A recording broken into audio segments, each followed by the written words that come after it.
Hello, and welcome to Introduction to Business lecture series.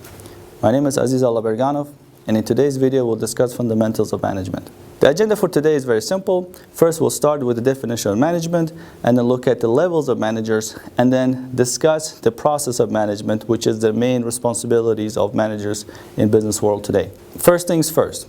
What is the definition of management?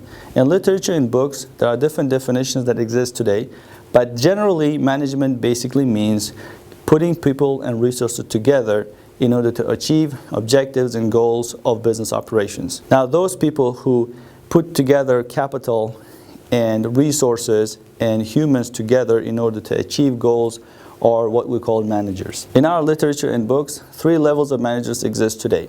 They are top managers, middle managers, and supervisors. Let's start with the top managers first. Top managers are the highest level of management that exists in the organization. They are the directors and CEOs and CFOs of the organization. CEOs means Chief Executive Officer, and CFO means Chief Financial Officers. So these guys are the top managers of any organization. Their main responsibilities include setting objectives, creating goals, sometimes creating mission statements, vision statements for the whole organization, and then successfully delivering those or communicating those objectives to the next level of managers, which we call the middle managers. Middle managers are the guys who are moving up to the top, such as regional managers, branch managers, and so on and so forth. Their main responsibility include successful communication with the top managers, how many people to hire, how to hire them, and how to find capital or funds for the business operations, and etc. And the last layer of managers are supervisors or floor managers. Floor managers are the beginning young managers. They are basically the direct supervisors. Sometimes you call them a manager, and so on and so forth. These guys are responsible to work with their team directly. So they are basically responsible for trainings, for assigning tasks, explaining tasks, and so on and so forth. Now, once we establish the definition of management and then different levels of managers in the literature, let's now go ahead and talk about management process, or the main responsibilities of managers in the business operations. The first process is planning. All managers, including the supervisors, are responsible for planning. Planning basically means setting goals and objectives for the next 5 to 10 or 15 years for the business operations. As I said, all managers are responsible for planning. Therefore, there are different levels of planning that exist in the literature today. The first one is what we call strategic planning. Strategic planning is basically setting goals and strategies, and it is usually done by top managers such as CEOs, CFOs, and directors. And then the next one is what we call tactical planning. Tactical planning is done by middle managers, regional managers, and these are basically plans on how to achieve the goals and objectives set by the top managers. And the last one is what we call operational planning, which is for the floor or supervisory managers. The supervisory managers basically, once they get the goals and objectives and how to do them by the middle managers, they have to set specific short-term goals in order to achieve the mission that was set by top and middle managers. Now, it sounds very simple, but let's take a look at a real-life example for each one of these levels of planning. So let's say we have an education center. An education center has top manager, middle manager, and a supervisor.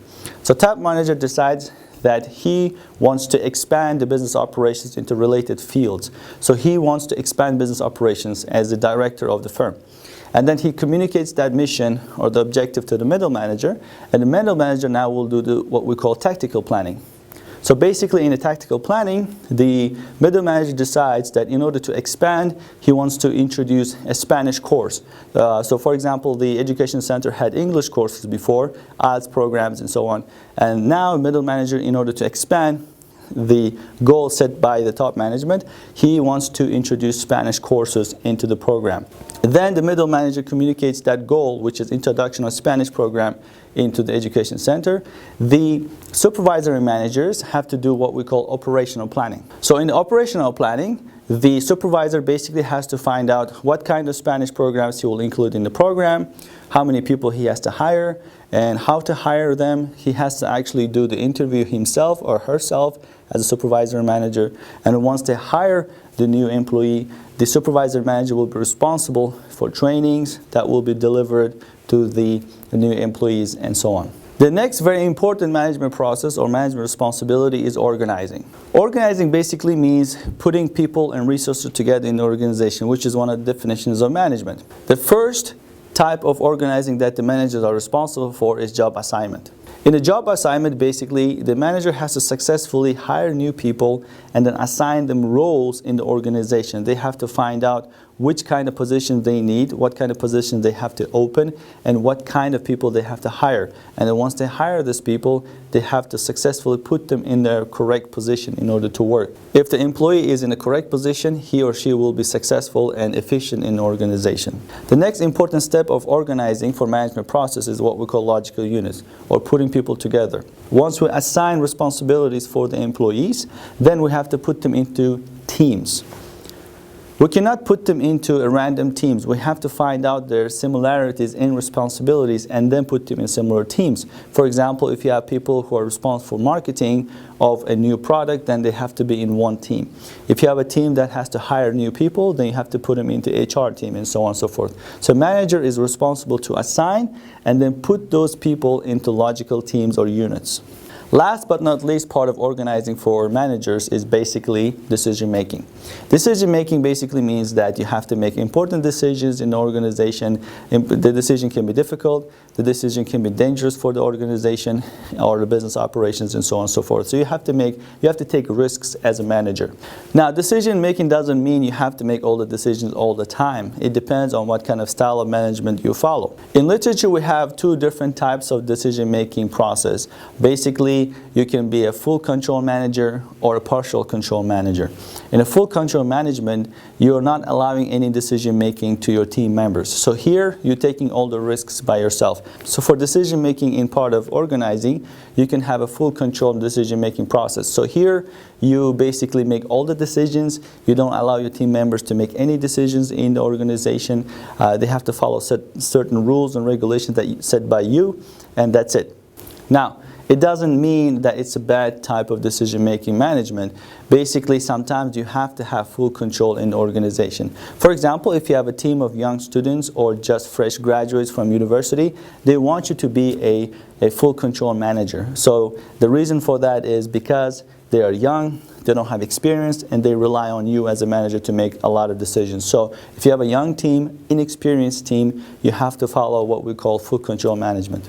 The next one in line is what we call partial control decision-making process. Here, the manager allows the team members to make certain decisions in the business organization. Again, this is not also good or bad. It's basically what kind of team you have. If you have a team of very experienced members who's been working for the organization for a long time, or at least been working for the industry for a long time, then they want you to be more partial control leadership because they're experienced, they can tell you more opinion, they can give you feedback, and so on and so forth. Here, you don't have to have a full control. So basically, if you have a very experienced team, you can allow decision making, you can allow some risk taking for your members as well. A basic example can be customer service. For example, in the full control management, you have a script for your employees on how to talk to your new customers. So when a new customer comes to the shop, you tell them this is how you talk to them, and that's it. But if you have a partial control management style, here a new customer comes in, you say, hey, I have a script here, but you can also make different scripts and different style of management or different style of conversations with the new customers to serve them better. So here you're allowing the employee to talk to customers a little bit differently in order to serve them better. Again, it doesn't mean one style is good over the other. It just depends on what kind of team you have. Next management process is what we call leading. Leading is very important for the supervisory managers. It's important for all levels, but it's the most important for supervisory level managers. The reason why it's important for supervisory managers is because they work with their employees and customers directly. So it's very important for supervisors to know how to lead people. In our literature, you can lead people in two different ways. Basically, you can lead people by compliance or by example. In the first example of compliance, as a manager, you just want them to follow you because you're a manager. That's it. So your employees will follow you because of your status as a manager, and that's about it. The next one is leading by example. Here, you're not expecting them just to follow you because you're a manager, but you give them examples. You set goals and you set standards by yourself. The first way to lead by example is meeting with your team basically every day or once a week. So you meet with your team to discuss current issues and problems that happened the previous week or previous month. At the meeting, you can also discuss goals and maybe new ways of serving customers or new products and so on. You can get comments and feedback for certain things in the organization. Also, you can meet with your team individually. So for example, you can meet with them as a group once a week and then individually once a month. Meeting with your team individually helps you to understand your team members much closer. There are some members who cannot talk to you or communicate successfully with you in team meetings. They want to have one-to-one sessions with you. Maybe they don't approach you about this, but as a manager, if you can recognize that and meet with your team members one-to-one, at least once a month, to discuss problems and issues, then your team members will feel like they belong to the organization and to your team. That's the first way of leading by example. Another way of leading by example is assisting your team members. For instance, let's imagine it's lunchtime and you have a lot of customers waiting in line to be served by a customer service department. And at the same time, your customer service department wants to go for lunch. So what do you do as a manager? Well, if you want to be a manager by compliance, you just have to tell your team members, we have to skip lunch today and serve the customers. But if you want to lead by examples, you can go to your team and say, hey guys, let me replace you for 15 minutes and go have a lunch. So here you're replacing your team members for lunch, they're having 15-minute lunch, and you're serving the customers and so on. So here you're making the customers happy and your team members happy by leading by example. Next in line is what we call monitoring or controlling. Basically, it means checking the performance and evaluating the performance of your employees. It's very important for supervisors and also for middle and top managers. As a successful manager, you have to find a way to check the performance of your employees. You can evaluate the performance of your employees in different ways. For example, if you have a mission statement that was set by top managers, and the mission statement says you have to increase sales. For example, let's say a top manager decided to make a mission statement that says that you have to increase the sales of your company. Now, you make different objectives, different ways to increase sales, and then every month you can check at the statistics to find out if the sales went up or not. So that's the first way of evaluating the performance of your employees. When you find out the sales have been improving, then you know that you're meeting the objectives. And when you find out that the sales are not improving or going down, then you have to retrain your employees and then have meetings to discuss current issues and how to improve those sales. Another way of monitoring or controlling your performance of your employees is basically recording phone calls. It's not appropriate for all types of businesses, but it's very convenient and very appropriate for call centers. Managers at call centers, for example, require employees to record their calls or record their conversations with customers. For example, when you call a customer service department, you hear a message that says the conversation will be recorded for quality purposes. The manager that records these conversations will listen to them once a month or twice a month in order to see if the performance of their employees are good. It's very good for a mission statement that says that we have to increase the customer satisfaction or customer service satisfaction and so on. So if you listen to recordings of your employees, you'll find out how your employee is having conversation with your customers. And you can see if your customer is happy by listening to their conversation as well. Again, if you find out the conversation is not good, then you can talk to your employee and retrain them, provide them proper trainings to improve their customer service interactions. And then if you find out if it's really good, then you can reward your employees to show a good example for other employees to follow their steps. Another way to control and monitor employees' performance is mystery shopping. So it's good for companies that has retail outlets. For example, you want to find out if your employees treating customers good in real life situation in retail stores. A manager can find mystery shoppers from independent organizations or companies that offer those services. Or they can hire a temporary employee and train them to be a mystery shopper. So by getting those mystery shoppers, you'll find out the performance of customer service and then products of your company. Once you find out the employees are not performing according to your standards, again, you will retrain them and have meetings with them. Or if you find out that the employees have good customer satisfaction and your products are good, then you can reward those employees as a good example for your other employees to follow.